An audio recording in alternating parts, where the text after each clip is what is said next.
ஹலோங்க, இன்றைக்கி நம்ம milk pudding செய்ய போகிறோம். ஸோ மில்க் புட்டிங்க்கு ஒரு பேன் ப்ளஸ் மில்க் ஒரு cup of milk and then 1 teaspoon or 2 teaspoon sugar and cornflour.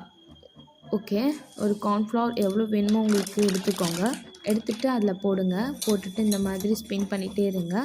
So தண்ணியாக தான் இருக்கும், நீங்கள் ஸ்பின் பண்ண தான் கொஞ்சம் அந்த பதத்துக்கு வரும். ஸோ பண்ணிகிட்டே இருந்தீங்கன்னா இந்த மாதிரி ஒரு பதத்துக்கு வந்துடும். ஸோ இன்னும் லைட்டாக உங்களுக்கு எவ்வளோ வேணுமோ அந்த பதத்துக்கு ஏற்ற மாதிரி ஸ்பின் பண்ணிக்கிட்டே இருங்க.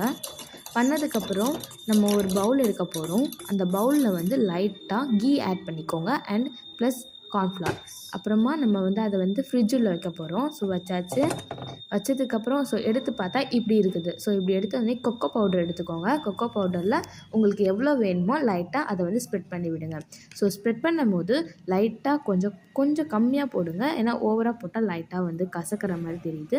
ஸோ லைட்டாக போட்டு ஸ்பூன் வச்சு நல்லா ஸ்ப்ரெட் பண்ணி விட்டிங்கன்னா ஸோ இந்த மாதிரி கிடைக்கும். Okay, milk pudding ready. So லைட்டாக நீங்கள் டேஸ்ட் பண்ணி பார்த்துட்டு கமெண்ட்டில் எப்படி இருக்குதுன்றதை மறக்காமல் சொல்லிவிட்டு ஷேர் பண்ணிவிட்டு லைக் போடுங்க, சப்ஸ்கிரைபும் பண்ணிக்கோங்க. அடுத்த வீடியோவில் பார்க்கலாம். பாய் மக்களே.